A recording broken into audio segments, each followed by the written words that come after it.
Bonjour à tous, je m'appelle Julie. Bonjour à tous, moi c'est Tristan. Bonjour à tous, moi c'est Yann. C'est vrai. J'étais pas sûr. Alors aujourd'hui, on refait un épisode 3. De jugement. On va commenter des vidéos que vous nous avez envoyées. Ce sont des sinophones qui parlent français et donc on va commenter leur niveau de français. Alors aujourd'hui, c'est la première fois que Yann se fait à cet exercice. Oui. J'ai hâte. La première personnalité, c'est la personnalité préférée de Tristan. Peut-être pas ma préférée, mais une de mes préférées. Ouais. Ouais. C'est mal si je sais pas qui c'est. Maggie Cheung, qui est au Festival de Cannes 2017. Elle était dans le jury pour la clôture. Elle a fait une courte interview. Comment ça s'est passé ces délibérations? Sans nous dire que sur les résultats, bien sûr.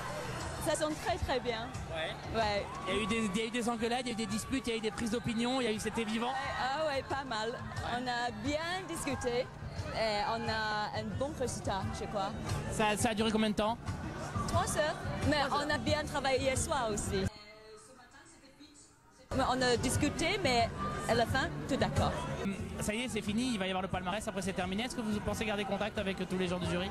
Ah ouais, j'ai pris tous les numéros, email, adresse, et c'est triste quand même.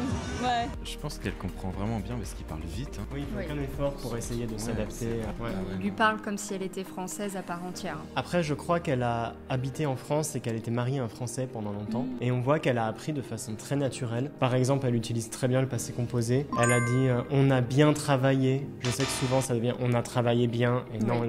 l'adverbe, il faut le mettre avant le participe passé. Elle dit on, elle dit pas nous. Elle ne dit pas le ne quand il faut Ouais. faire la négation. Donc on voit qu'elle a un niveau très naturel de français. Après, bon, il y a des petites erreurs, mais normales, de le tout, le tous. Ça, Oui. c'est l'enfer. Il y a juste le T et le D qui Ah. des fois n'est pas très distinct.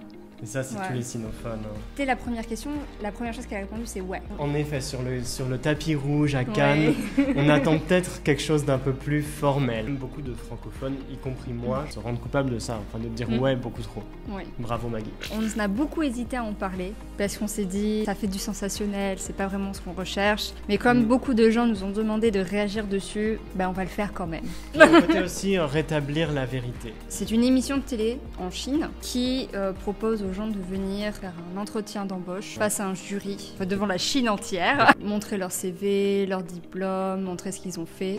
对，去了以后是先是学的语言，学了2年左右，挺好的成绩。挺好的，来， Il dit qu'il parle bien, ouais. Bonsoir, Bonsoir. Monsieur Gore. C'est, Enchanté. Pouvez-vous me dire la différence marketing sur voyage niche entre la Chine et la France? Vous parlez marketing? Voilà. Ben, vous avez différence à liberté, je crois. La culture, c'est pas la culture. Différent le marketing sur le voyage. Marketing. 虽然我听不懂，但是他好像说了4遍了啊。 J'ai pas vraiment compris la question déjà de base. Voilà. Ouais, elle a fait une faute que lui n'a pas faite, j'ai l'impression. La différence est différente. Oui, Lui, il a dit tout à fait. différence par contre. Bonjour à tous，这是不可以越过的广告，嘿嘿，请大家帮我们按赞、分享这部影片，订阅发问协会频道，并且开启小铃铛，才不会错过最新的影片喽。Merci。 Il est un peu perdu. Je pense qu'il est super nerveux. En fait. J'ai l'impression qu'elle est un peu arrogante. Elle Et essaie de le t'imagines- déstabiliser. Ouais. Et la réaction par la suite du présentateur télé qui est juste à côté de lui Il en est pense encore plus. pire. J'aurais été dans cette situation-là avec la même question, Mm. j'aurais peut-être répondu la même chose. Il n'a pas compris la question, ça veut pas dire qu'il parle mal français. Elle, en plus, elle l'avait préparé la question, hein, donc elle n'a pas d'excuses. Mais il y a des problèmes de grammaire, il n'y a pas de connecteur. Elle dit quels sont les différentes marketing. Pour voyager niche. Alors pour vous, ça semble pas incroyable comme différence. Non, hein. ouais. Pour voyager niche et pour le voyage de niche. Mais en fait, ça change tout parce qu'on comprend pas. Pour voyager niche, ça n'existe pas en fait. Ça voudrait dire on voyage en niche, c'est-à-dire on prend la Ça veut niche rien d'un dire. chien. Si elle avait posé la question comme cela, pouvez-vous nous dire les différences en termes de marketing quant au voyage de niche entre la Chine et la France? Il aurait sans doute compris la question. Puis il aurait peut-être fait moins de fautes parce que déjà si tu dois comprendre la question Oui. parce qu'elle est mal faite, tu peux pas laisser un blanc. Il bégaye un peu, enfin il dit ben... Le fait qu'ils disent bah, en fait, ça prouve qu'il a été en France. Oui, voilà. Puis même, genre, sa réponse, vous avez une différence de liberté. Oui. Et je trouve pas ça bête comme manière de répondre. J'ai fait un master en tourisme. Je connais. Et moi aussi, j'ai travaillé 3 ans en tourisme. Et le marketing en Chine, c'est très rigoureux. En France, il y a vraiment une liberté énorme, en fait. On peut s'attaquer à tous les formats, à tous les sujets. Ce qui me désole un peu, c'est elle qui répond « Je ne parle pas de la culture ». La liberté, c'est pas forcément la liberté des uns et des autres. Ça peut être la liberté d'utiliser une couleur plus que l'autre. Ouais.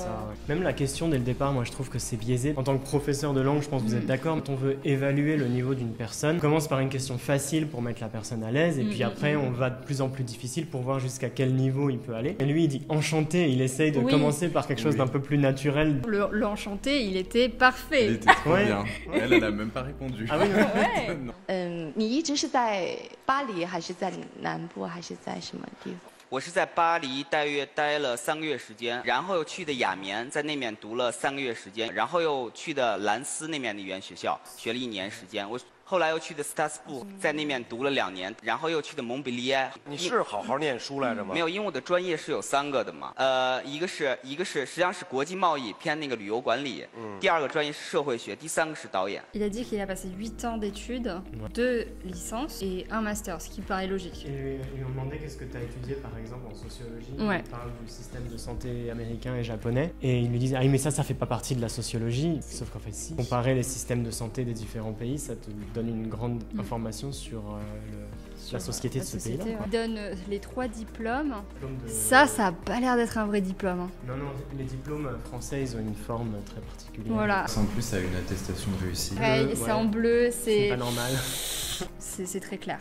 Ses diplômes, il les a pas eus à l'université. Non. Il les a eus dans des écoles privées. Il a dû payer une fortune pour ça et il s'est fait avoir. En France, il y a des universités qui sont agréées par l'éducation nationale et donc tous les diplômes qui sont donnés par les universités publiques sont reconnus par l'État. Les autres écoles, ce qu'on appelle les grandes écoles, sont reconnues par l'État parce qu'ils ont fait une demande auprès de l'État pour être reconnus.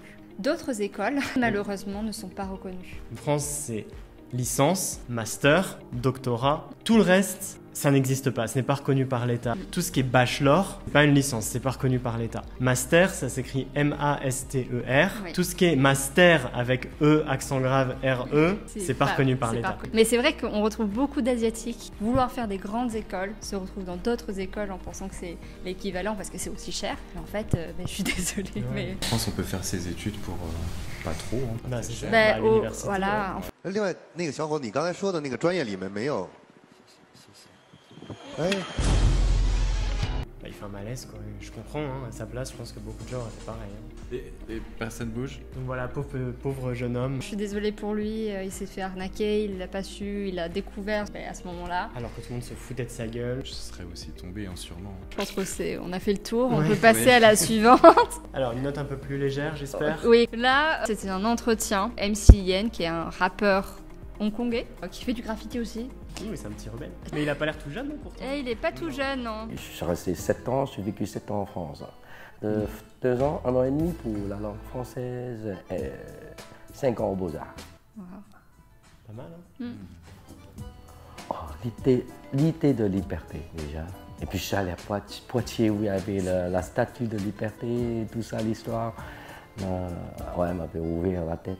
Peut-être les Français sont toujours fiers. Mais c'est pas une mauvaise chose. Mais la langue française, pour moi, c'est une langue très très claire au niveau de la loi. Et c'était mon prof qui était l'artiste préféré, qui était un fondeur d'un mouvement de peinture qui s'appelait Support Surface.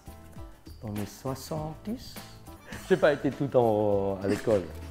Mais on traîne au bar, au café, à côté des Beaux-Arts. À côté, mais pas dans les Beaux-Arts. Ouais. Bah, il parle bien déjà, plutôt naturellement aussi. Oui, il y a quelques petites fautes dans les 90 pour The 90s. Typiquement, il fait des erreurs en français qui sont très anglophones. Ouais, il fait pas du tout des erreurs de sinophone. Il a dit le fondeur. Oui, le fondeur.